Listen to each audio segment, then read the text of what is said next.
So, the digestive system is where the food passes through a continuous canal which is divided into various compartments. And the digestive system is used for breaking down food into nutrients which then pass into the circulatory system and are taken to where they are needed in the body. And we have 4 stages of food processing.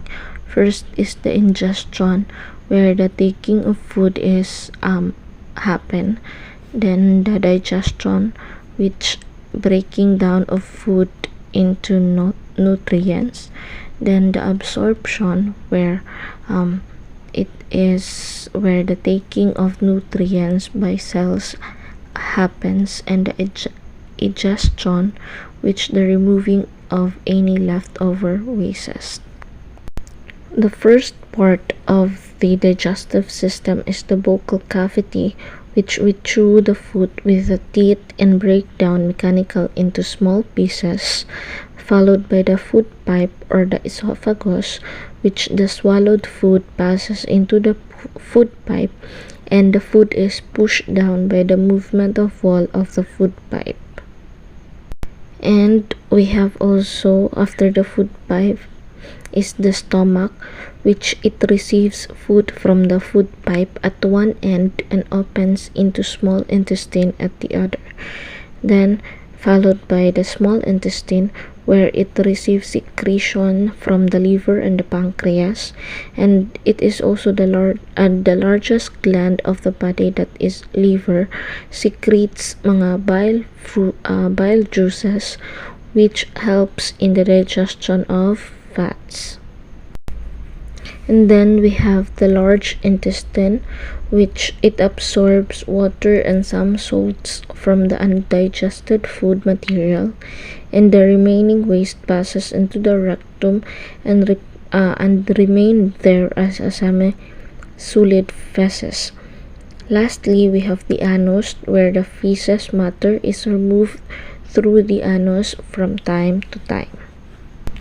So, digestive system functions as a secretion enzymes, absorption of nutrients, and the excretion of waste products.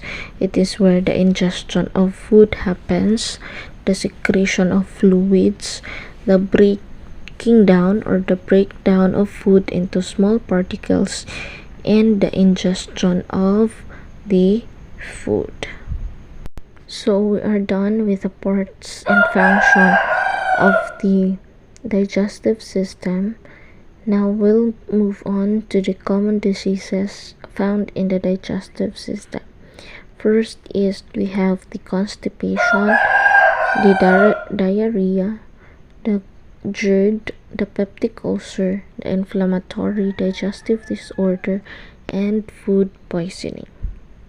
So first disease is the constipation, which it is one of the most common diseases in our digestive system. And constipation refers to the irregular or infrequent defecation characterized by dry feces or stool.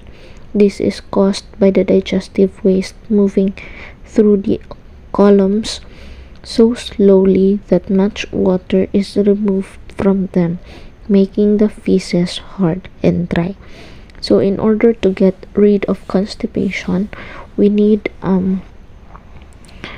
to eat plenty of fruits and vegetables that will provide roughage that helps push digestive waste out of the large intestine.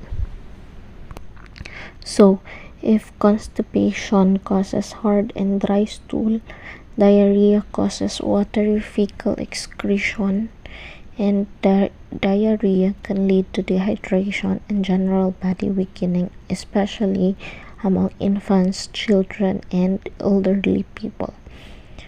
So, what is the cause of diarrhea? It is the common cause of diarrhea is the microbial infection or by contaminated food and water. In this case, ang diarrhea pwedeng masamahan ng nausea or pagkahilo at pagsusuka, abdominal pain at fever. It can also be caused by emotional stress, which speeds up peristalsis that can cause irritation of the intestinal tract. So, how can we treat or remedy diarrhea? So, we can treat diarrhea by drinking water with salt or sugar, and avoiding fatty foods helps alleviate the diarrhea.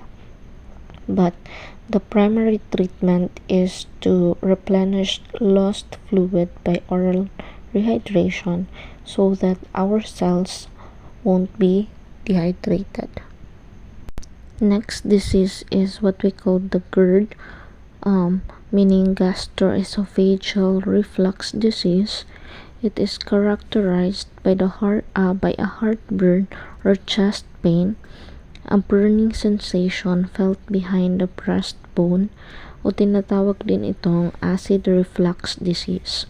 So, GERD is an abdominal backflow of acids from the stomach upward into the esophagus. And this condition causes nausea, swallowing difficulties, and irritation that may damage our esophagus. And when the esophagus is damaged, it may lead to the hoarseness, constant clearing of the throat, persistent coughing, dental problems, and even asthma. For prompt treatment, observed antacids are usually prescribed to reduce or neutralize acidity. In severe cases, surgery is recommended. So we have also the peptic ulcer. So it is a painful sores in the mucous membrane that lines the stomach and the duodenum. So the first part of the small intestine is the duodenum. The sores that occur in the mucous lining of the stomach are known as the gastric ulcers, habang ang mga sores naman sa upper part ng small intestine o sa duodenum ay tinatawag na duodenal ulcer. So, peptic ulcer may be caused by acidic juices, alcohol, and smoking. Pero pwede rin siyang mag-cause ng bacterial infection due to Helicobacter pylon. So, there are ways in treating ulcer. This includes the use of antacids and suppression of Helicobacter pylon infection sa pamamagitan ng antibiotics. Those who suffer from peptic ulcers should avoid taking excessive amounts of alcohol, coffee, tea, and certain drugs. Medical treatment of the disease involves the control of any active bleeding, healing sores, and preventing the reoccurrence of ulcer. So we have inflammatory digestive disorders. These are conditions characterized by swelling or the inflammation and pain. So, may dalawang uri ng inflammatory disorder. These are the gastritis and the appendicitis. When we say gastritis, this causes stomach irritation due to the inflammation ng mucous lining. Ang symptoms nito ay nausea and vomiting, sharp pain sa stomach, especially sa upper left area, feeling of fullness or bloating, and ang common cause nito ay ang long-term use of drugs, heavy smoking, and excessive consumption of alcohol, tea and coffee. So the doctor may prescribe antacids to reduce acid secretion or antibiotics in case of Helicobacter pylon infection. And for more remedies, the patient's diet should include meats, fruits, and vegetables. The next um, kind of inflammatory disease is what we call the appendicitis. This is the inflammation of the appendix. So when we say appendix, it is a small tube-like projection located at the junction of the small and large intestines. So kapag makapasok ang food-containing bacteria sa appendix, it might cause an inflammation. Usually, kapag ang tao ay may appendicitis, nakakaramdam siya ng severe pain in the lower right side of the abdomen. So, pwede rin siya makaramdam ng nausea, vomiting, and fever. Kapag may appendicitis ang isang tao, kailangan ng immediate medical attention or else the inflamed appendix may rupture. That's why appendectomy or the surgical removal of the inflamed appendix is necessary oftentimes as an emergency remedy. The last disease we will discuss is the food poisoning. It is a microbial foodborne infection. So food poisoning is due to toxic substances released by certain bacteria or viruses. Example for this is the Staphylococcus aureus make us inflammation of the stomach and intestines. So aside from Staphylococcus aureus, we also have some Salmonella species which is associated with food poisoning due to uncooked food, and the infection may take up to 3 days or longer to occur. Among the viruses, hepatitis, a virus is one of the most common foodborne pathogens. These cause inflammation of the liver. The hepatitis A is an acute or short-term type of hepatitis which usually requires no treatment. This is highly contagious, which can be spread through contaminated food or water. It generally isn't serious and are usually causes no long-term effects. A hepatitis A infection usually goes away on its own, but you will be able to experience these symptoms when you contract the virus. Flu-like symptoms like fever, fatigue, body aches, abdominal pain, especially in the upper right area, light colored stool, dark urine, loss of appetite, unexplained weight loss, jaundice or yellowing of eyes. After a few weeks of rest, the symptoms usually begin to improve. Common symptoms of food poisoning include chills, heartburn, dizziness, nausea, heat in a form of fever, and the occurrence of these symptoms ranges as rapid as we did an hour or as low after 3 days. Ito ay dahil iba-iba ang ating incubation period ng iba't ibang bacteria o virus na nagkakos ng food poisoning. Many cases of food poisoning only require food replenishment to remedy dehydration, or sa ibang case, oral rehydration will be sufficient, but in severe case, medical intervention and intravenous therapy may be required. And now we will move on to the respiratory system. So the respiratory system, or an oxygen delivery system, is a set of organs that allows a person to breathe and exchange oxygen and carbon dioxide throughout the body. The integrated system of organs involved in the intake and exchange of oxygen and carbon dioxide between the body and the environment and including the nasal passages, larynx, trachea, bronchial tubes, and lungs. The respiratory system performs two major tasks: the exchanging of air between the body and the outside environment, known as external respiration, and the bringing of oxygen to the cells and removing carbon dioxide from them, referred as internal respiration.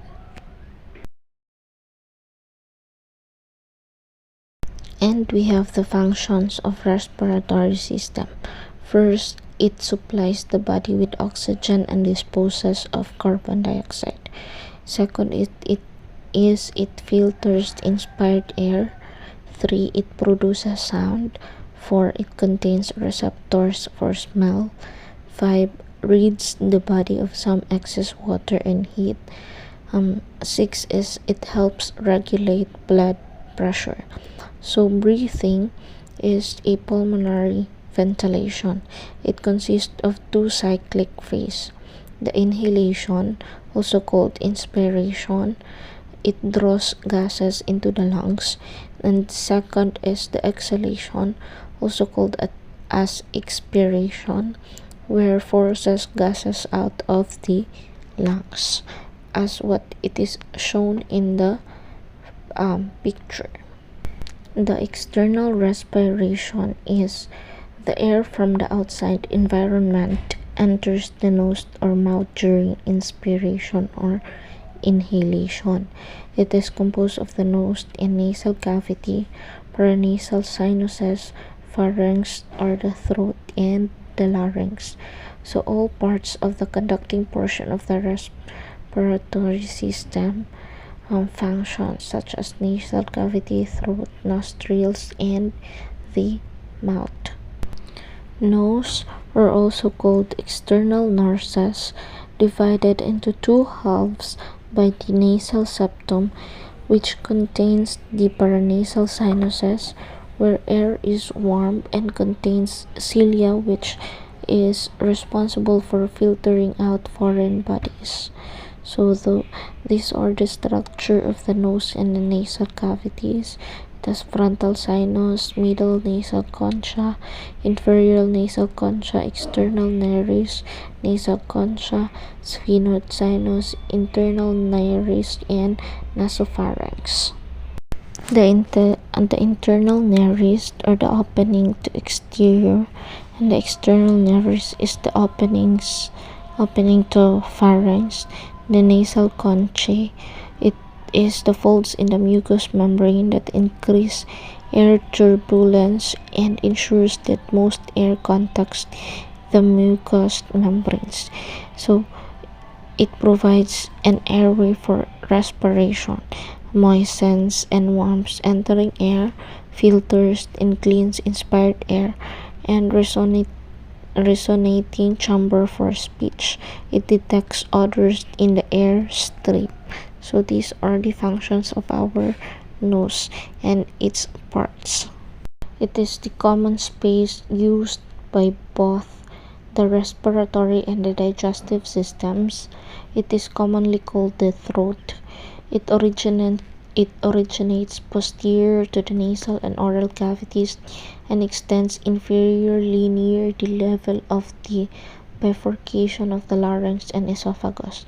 It is the common pathway for both air and food, and the walls are lined by the mucosa and contain skeletal muscles that are primarily used for swallowing.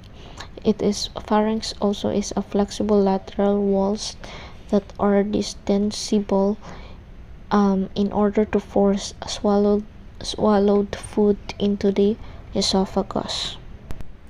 Okay, there are three sections of the pharynx: the nasopharynx, the oropharynx, and the laryngopharynx. So the nasopharynx contains the pharyngeal tonsils or the adenoids, which aid in the body's immune defense. Next is the oropharynx. It is the back portion of the mouth that contains the palatine tonsils, which aid in the body's immune defense. And lastly, the Laryngopharynx. It is the bottom section of the pharynx, where the respiratory tract divides into the esophagus and the larynx. So, uh, can can see in the picture, the larynx is the yellow, pharynx is defined as color pink, and the laryngopharynx is defined as color blue. So the larynx is the voice box, which is a short, somewhat cylindrical airway ends in the trachea. So it prevents swallowed materials from entering the lower respiratory tract, and it conducts air into the lower respiratory tract. Larynx produces sounds supported by a framework of 9 pieces of cartilage, 3 individual pieces and 3 cartilage pairs that are held in place by ligaments and muscles. We also have trachea, which it is a flexible tube, also called as windpipe. It extends through the mediastinum and lies anterior to the esophagus and inferior to the larynx. So, trachea is the cartilage rings that reinforce and provide rigidity to the tracheal wall to ensure that the trachea remains open at all times. So, at the level of the sternal angle, the trachea bifurcates into 2 smaller tubes called the right and left primary bronchi. So each primary bronchus projects laterally towards each lungs. Now we'll move on to the lungs. So each lung has a conical shape. Its wide concave base rests upon the muscular diaphragm. So its superior region, called the apex, projects superiorly to the point that is slightly superior and posterior to the clavicle. So both lungs are bordered by the thoracic wall anteriorly, laterally, and posteriorly, and supported by the rib cage. Toward the midline, the lungs are separated from each other by the mediastinum, and the relatively broad rounded surface in contact with the thoracic wall is called the costal surface of the lung. So we have our lung is divided into 2, the left and the right lung. So left lung divided into 2 lobes by oblique fissure, smaller than the right lung, and the cardiac notch accommodates the heart, while the right lung is divided into 3 lobes by oblique and horizontal fissure, located more superiorly in the body due to liver on right side. So the pleura is the outer surface of each lung, and the adjacent internal thoracic wall are lined by the serous membrane called pleura.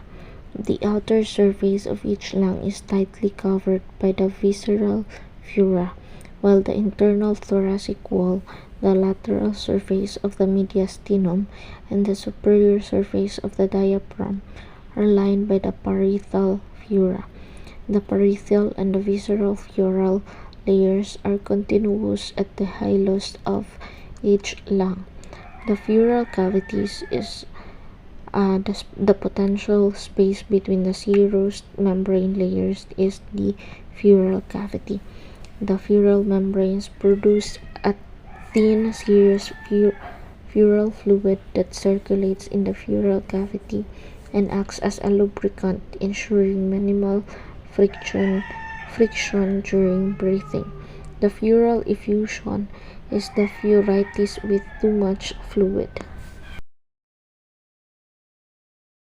And how does our lungs works?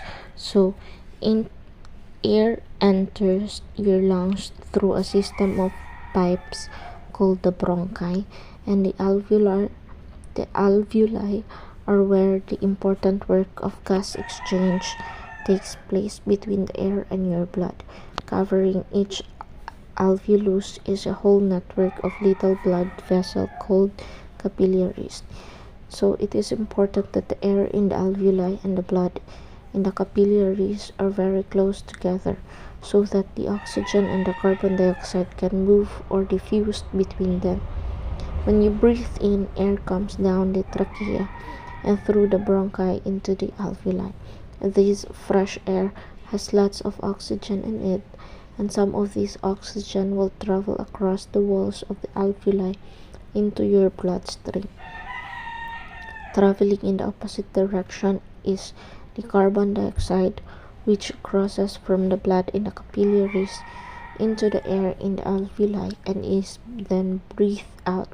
In this way, you bring in to your body the oxygen that you need to live and get rid of the waste product which we call the carbon dioxide. So in breathing, lungs are sealed in pleural membranes inside the chest cavity, and at the bottom of the cavity is a large flat muscle known as the diaphragm. And during inhalation, the diaphragm contracts and the rib cage rises up. This expands the volume of the chest cavity, and the chest cavity is sealed, so this creates a partial vacuum inside the cavity, and the atmospheric pressure fills the lungs as air rushes into the breathing passages. Often, exhalation is a passive event. So when the rib cage lowers and the diaphragm relaxes, pressure in the chest cavity is greater than atmospheric pressure. So air now is pushed out of the lungs. And so we are done with the parts and function of the respiratory system. Now let's move on to the common diseases found in respiratory system. First, we have asthma. Second, influenza. Third, the pneumonia. Fourth, the bronchitis. Fifth is the tuberculosis. Sixth is the emphysema. And last is the lung cancer. So in our discussion of the common diseases in respiratory system, we will encounter the word inflammation a lot of times. So what does inflammation means? Inflammation is a response triggered by damage of living tissues. These tissues may be caused by a bacterial, viruses, and other microorganisms or other external factor in our environment. Example for this is when a harmful thing enter our body or something pricks our skin, a response may be triggered that will cause the following symptoms like pain, swelling, warmth, and redness. These symptoms are all attributed to inflammation. So now let's start. The first disease in respiratory system, the most common one is the asthma. It is one of the most common disease in the respiratory system. Its symptoms include coughing, wheezing, breathlessness, and tightness of chest. It may be caused by allergies such as pollen, smoke, dust, or it may be caused by stress and anxiety. Asthma is a breathing disorder. It is an inflammation of the airways, bronchi, or bronchos. So, bakit tayo nagkakaroon ng inflammation? This is due to the allergic reactions, stress, or anxiety during an asthma attack. Asthmatic airway. When allergens come in contact with the inflamed airways, they tighten and become narrow, making it difficult for one to breathe because the air is trapped in the alveoli. And to treat asthma, doctors recommend using inhalers. These devices contain gases that can relieve and prevent the symptoms of asthma. Many inhalers contain steroids like prednisone to treat inflammation, and others have a type of drug called the bronchodilator to open up your airways. Next common disease is the pneumonia, which it is the swelling of tissues caused by a bacterium or complications by viral infections. And in one pneumonia in one or both of the lungs is happens. It happens in one or both of the lungs. It is usually caused by a bacterium, but may also develop due to complication caused by viral infections like chickenpox or measles. So what are the symptoms of pneumonia? Symptoms are cough with yellow, green, or bloody sputum, fever, and chills, chest pain, and rapid breathing. The infection causes the lungs air sac or alveoli to become inflamed and full up with fluid um,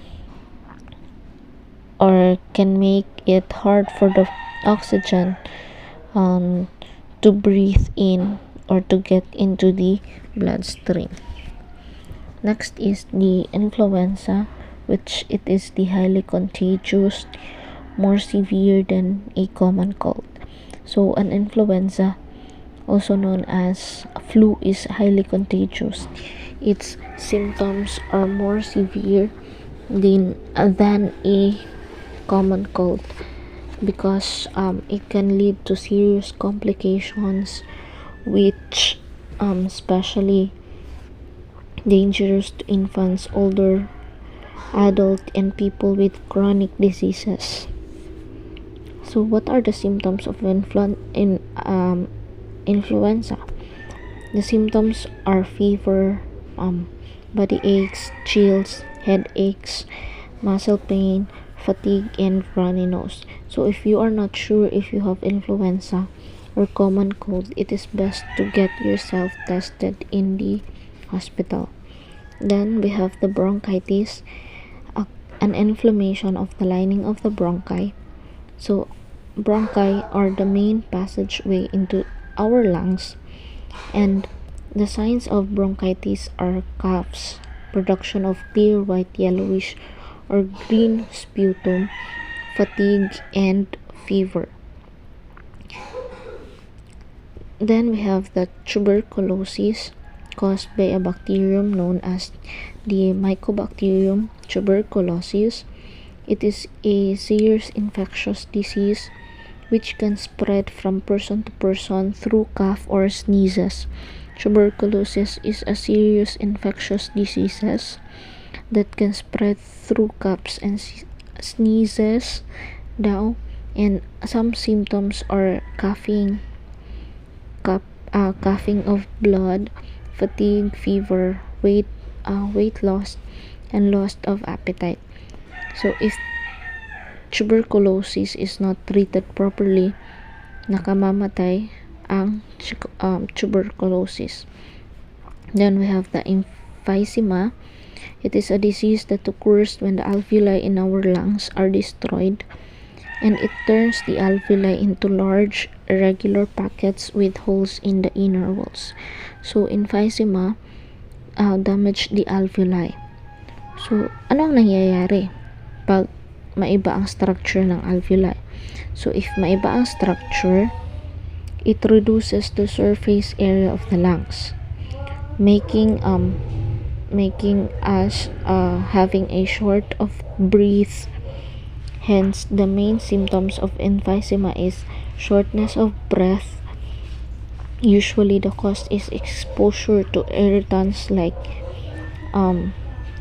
smoking, air pollution, and the damaged air sacs due to emphysema can cause air to be trapped in the lungs, and this damage leads to the formation of large air pockets in the lungs.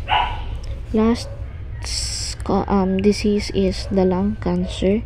It is the cancer that develops in the lungs. So a lung cancer is a leading cause of cancer deaths. So sino ang mga tao na may risk sa lung cancer? These are the people who smoke or exposed to secondhand smoke symptoms or of lung cancer or nagging cough, secondhand smoke. So, ang mga naa daw risk sa lung cancer are those people who smoke and exposed to secondhand smoke. So, ang symptoms ani are nagging cough, sometimes with blood, shortness of breath, chest pain, hoarseness, and weight loss.